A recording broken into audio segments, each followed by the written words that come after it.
You may already be familiar with Sysmon, as we have seen some high-fidelity detections it generates for Windows operating systems.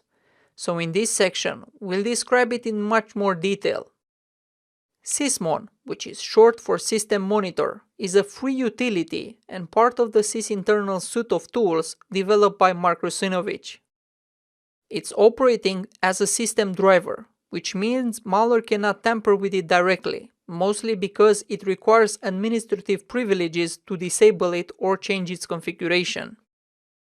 It captures information on all running processes, including parent process information that can help us establish hierarchy and also determine behavior. Another great feature is the ability to capture network activity, including the process initiating the communication, as well as the IP and port of the remote host. Newer versions will capture DNS as well.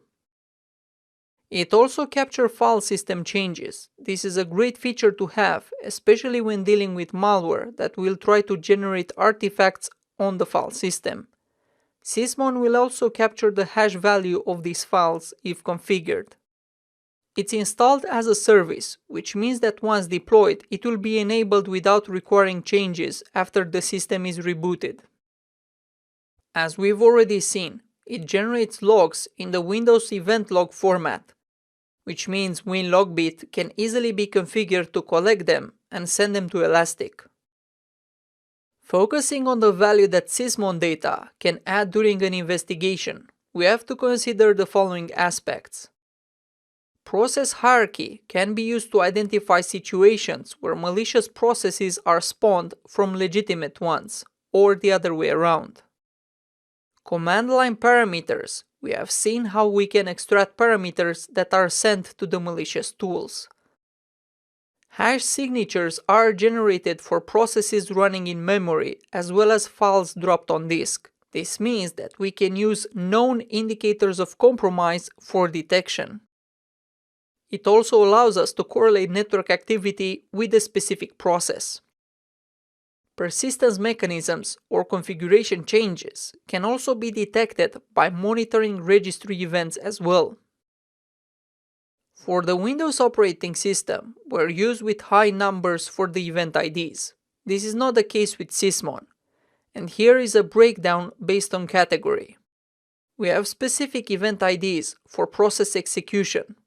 We can track when things are executed, as well as how they interact with other processes and libraries. There is a category for network connections, as well as file, registry, and recently introduced WMI. Although it's not a full replacement for an endpoint detection and response platform, it can still be a great alternative. Commercial EDR come with other features. Apart from detection, this can support blocking of suspicious processes, as well as isolating hosts from communicating with other computers on the network. Whereas Sysmon, by itself, it can only send logs, and it depends on the team or the company that want to implement it, how to collect, store, and process these logs. In our case, we use Elastic. To get a better perspective on how all components fit together, let's consider the following example. To configure Sysmon, this can be achieved by specific command line parameters when the service is started, but it can also be configured through a configuration file where you can specify more fine-grained control over what it logs. The log generated will be in the Windows event log format.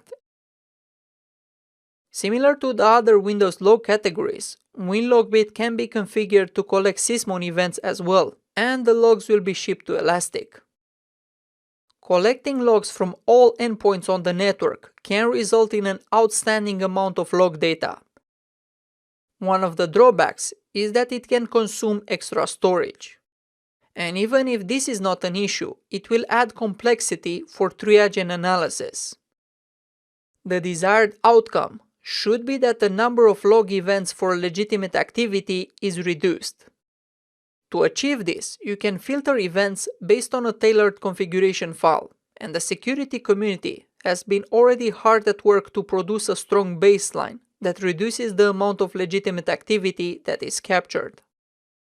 A good example here is the Swift-on Security Sysmon configuration, and we use this for Windows 10 virtual machine. It's available on GitHub, so you can explore it.